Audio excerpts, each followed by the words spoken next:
Hi, Heather. Hi, Dean. Okay, Heather. So, hypothetically, you just started a 1 year long, brand new engagement as fractional CMO, brand new client, right? Today's day one. Tell me who you are, and then tell me what a fractional CMO is and what one would do in the first 90 days to sort of kick off that 1 year engagement. Sure. I'm Heather Lodge. I work with B2B health tech technology startups.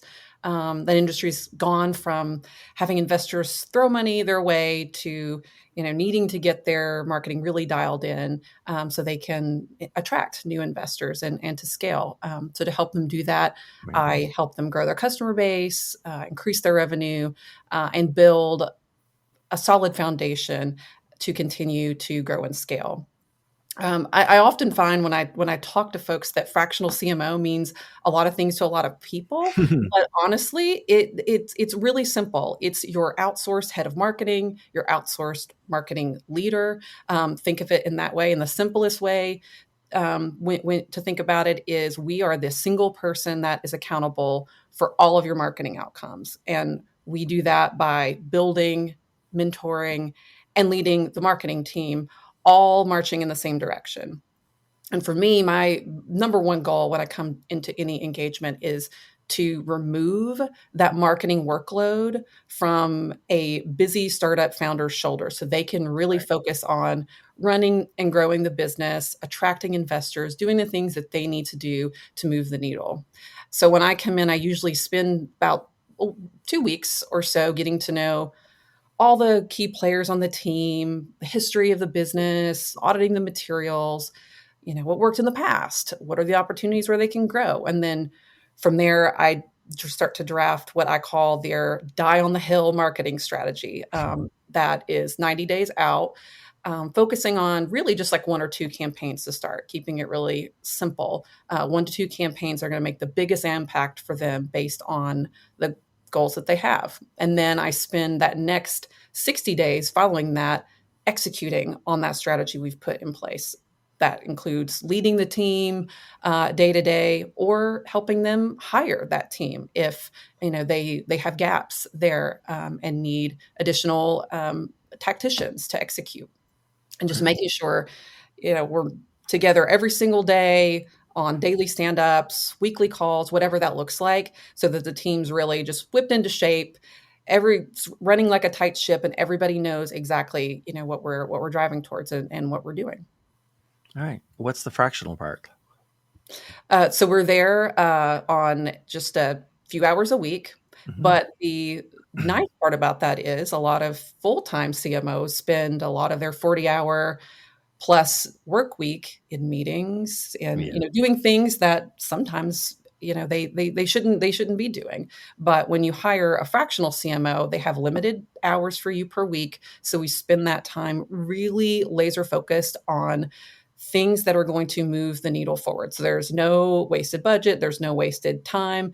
And I always say, if I'm doing my job right, you shouldn't know, or the outside world shouldn't know that I'm not a full-time CMO in your organization. Right on. All right. Hey, Mel. Hey, Okay. So, same scenario, let's say. okay. First day of a 1 year engagement, brand new customer. Who are you? And what do you know? How do you like to kick off brand new engagements? So I am Melanie Asher, and I'm founder and fractional chief marketing officer with Omical. When I am brought into a client, it is because in their mind, they have tried everything, worked with everyone, and Mhm. no one has delivered results. So they're stuck, they're tangled, and they need to be unstuck, untangled in order to unleash their full potential.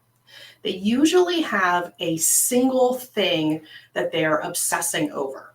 Whatever it is, sometimes it's small and completely irrelevant, but they can't get past it.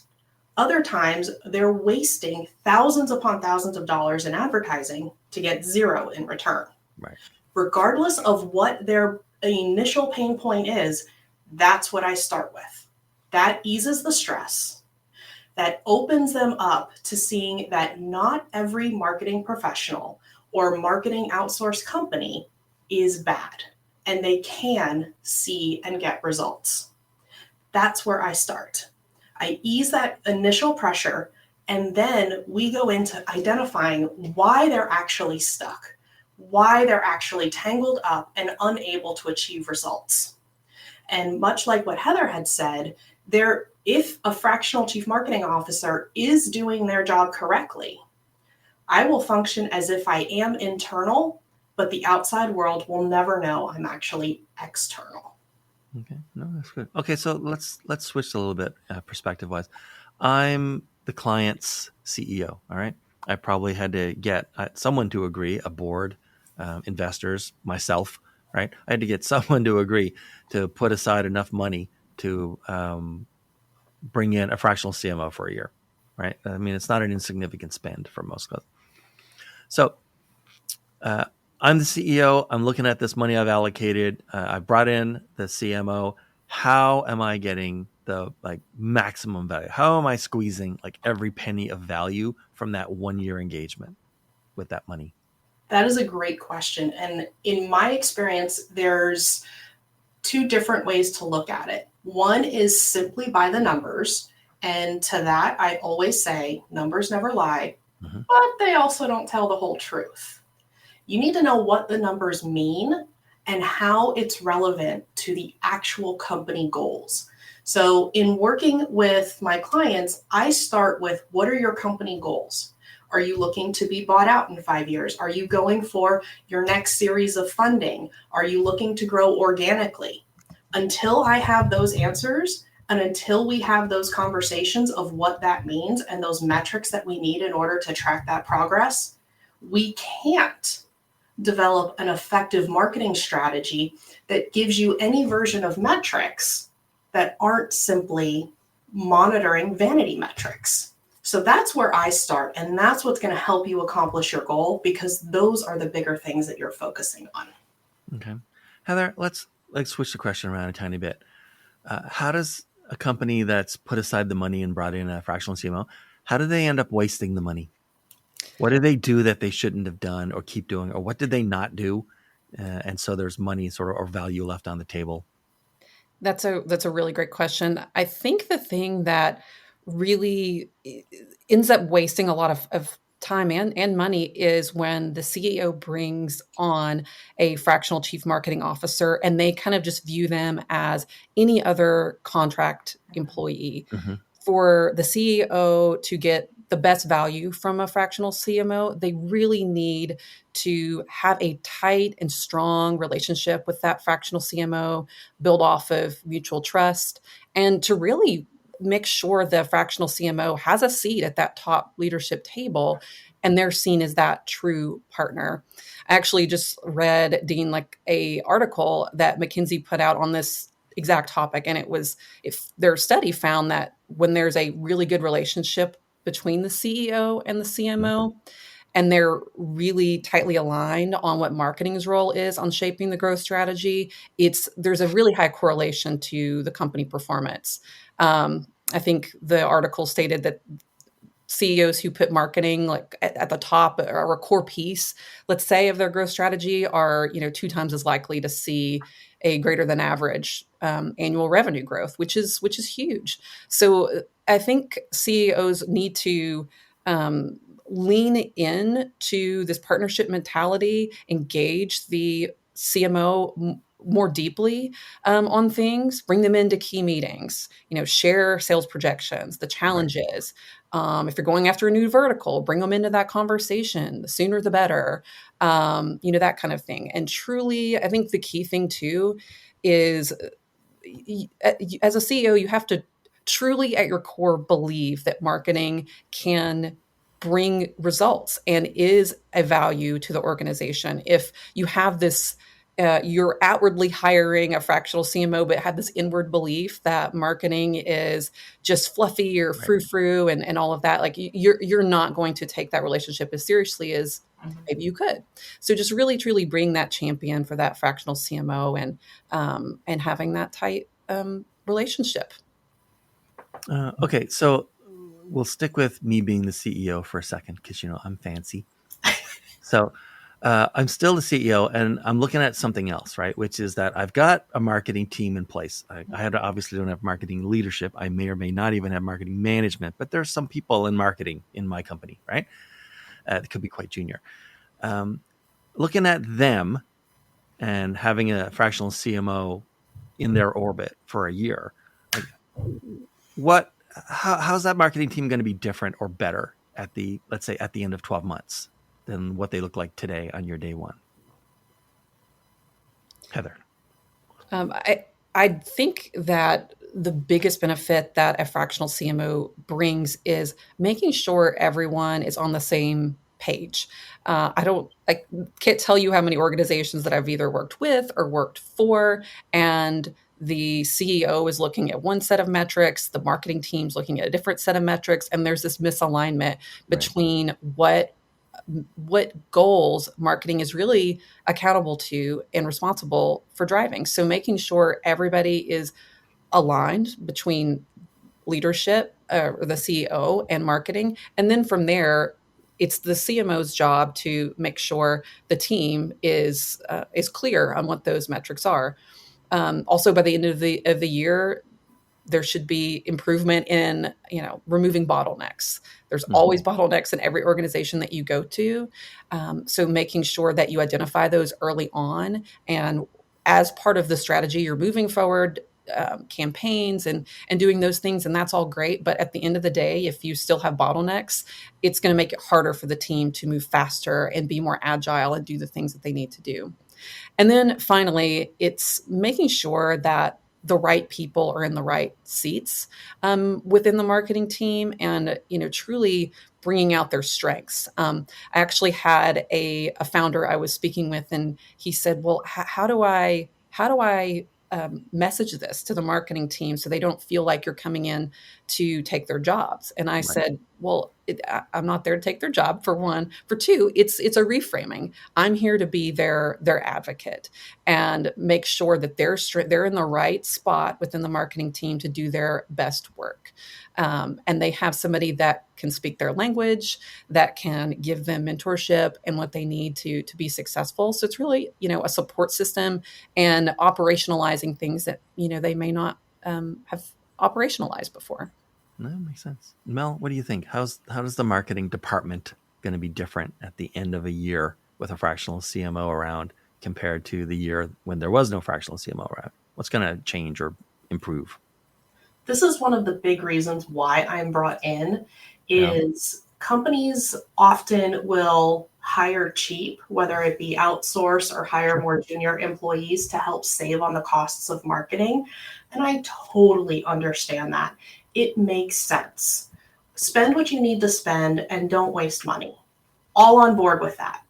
The challenge with that is you can have a tendency to hire somebody that is so hyper-focused in an area that their metrics, their focus are only in their area and not related to the bigger picture of the company. Right. A fractional CMO is going to come in and say, "You are incredibly valuable to this team. Let's work together so we can see how you can help us accomplish our bigger goals.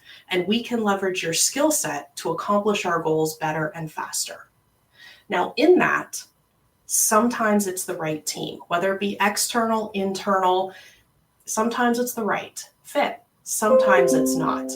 Another aspect of this is that sometimes these, especially when companies work with external sources, these external sources own the data or the assets or the IP, and that puts the company at risk.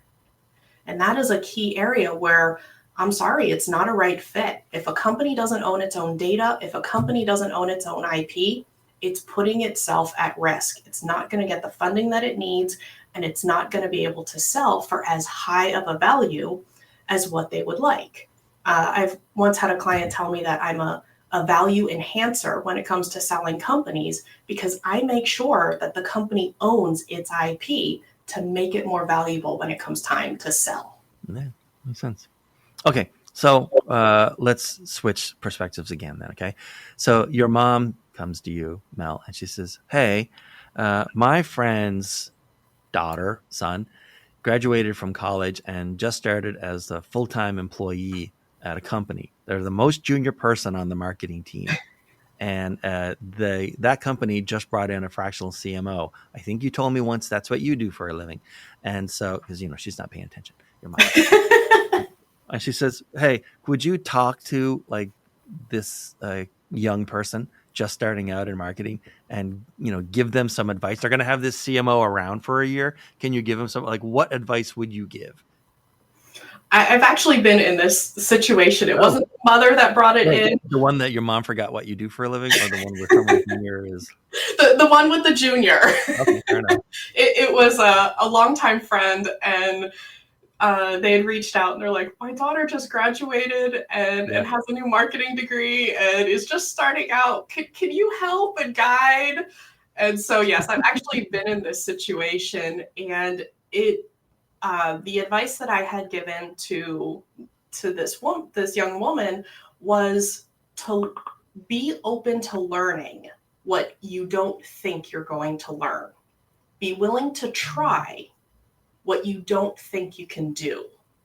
Because when you're brand new, you have what you're taught in typically a formalized education, but reality's different. Just because you know a tactic of how to do something, you don't necessarily understand why it's being done the way it is. And having that understanding of why, while right now may not be of value, down the road in your career, it's going to make you immensely more valuable to understand that why. All right. And then, Heather, I want to change the question a tiny bit, as I like to do. So imagine that for whatever weird rip in time or space, there's now two of you. There's you today, and there's another you that just graduated and is the most junior employee at a marketing team. Like, what would you tell Heather from, I'm going to say you started your career 6 years ago, because I'm being polite about everybody. And so, but let's say that, what would you say to young you starting out today, first full-time job in marketing? Yeah, that's a really interesting question because I actually just had this discussion with another entrepreneur friend of mine, and If you had said you had just been in that situation, the way I would freak out. The way that Mel said she had been in that situation, I would no, lose my mind. no, not in that situation. But Okay. we were talking about what if you could go back in time, what would I tell myself? And honestly, it would be absolutely nothing about a specific marketing tactic at all. It would be um, explaining the importance of networking, yes, but also almost internal marketing yourself, or making sure your manager understands what it is that you're doing each day, where you want to be, how you want to grow, and leaning into them as a mentor. Because I think oftentimes, and I know I was this way, you get stuck and I'm really great at this thing, and you lean into that thing that you do, and you're missing the whole entire rest of the picture, which is being being an advocate for yourself, being known in the organization. So that would be something. If I could go back in time, I would start that day one. I would get my head out of the keyboard and I would get out there in the organization and start understanding what other teams are doing. Sit with the sales team, sit on sales calls, do that type of thing. Like truly understand what the business does, how they make money, what their processes look like, and find where you can plug in and bring value to someone. Okay. Heather, so not trying to be impolite here, not trying to be too blunt. That's a danger whenever I talk. But we're winding down, and I have a question for you, and then I'm going to ask the same question for Mel. And that is this. Like, there are easier ways to make a living. Okay? So, why do this? Why is this fun? What sort of weird satisfaction do you get from this enormously frustrating job? For me, it's seeing, particularly working with health tech startups, it's seeing their potential and Yeah. seeing the impact that they're wanting to make on our crazy, screwed up healthcare environment that we're in, seeing what they're trying to do and knowing they are almost there and they really just needed someone to come in and help them figure out the marketing components. Every time I talk to a founder or a CEO, execution is never the problem. Everyone's executing Right. on something. Execution is never the problem. It's the foundational pieces of that that usually are the problem. And so that is something that I find just a lot of enjoyment in, and being able to take things that to the founder, in the founder's eyes, seem haphazard and chaotic, and I look at it and say, I can take this and make something of it, and then really see the team grow it from there. It's great to kind of have that bird's eye view of things, because you're really able to drive forward the important metrics that sometimes when you're sitting in the tactician seat or a manager level, you don't always get that high level C-suite level access, and you may be driving the wrong things. So All right. And Mel, like, why? Like, here's my 5-word question. Like, why? Why? So I have a funny story to kick this one off. After I had graduated from college all those years ago and landed my first job, my brother's response was, "Oh my God, she's going to work for somebody else?" Mm.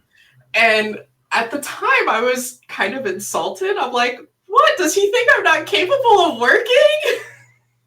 And as I grew and I started to discover who I was, I realized, oh, I get now what he was actually saying. Yeah. He saw in me what at that time what I had not yet identified in myself. And I had a mentor who put it really simply and bluntly to me. And she goes, "A true entrepreneur can't work for anybody else." And so I was like, oh, again, I understand it. What gets me excited and why I continue down this path is, for me, there's an excitement about taking a company who feels overwhelmed that they can't make progress in their marketing and in growing their business, and they don't know why. It may take time for me or the team to identify and fix whatever is tangled and stuck within their business, but there's always a path out. There's always a path forward. There's always light at the end of the tunnel, and I can get them there. Okay, so time to wind down. This has been so great. Thank you both. This has been fantastic. Mel, who should be contacting you these days, and how should they do it?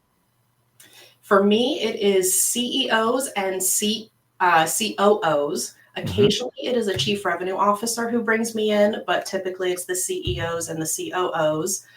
And they're with B2B, and they've either had Series A, Series B. They're looking to accomplish a goal and have plateaued.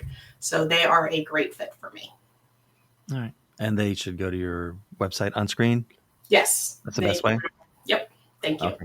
And Heather, who should reach out to you these days, and how should they do it? What's your preferred method? You can reach out to me at thehybridcmo.com.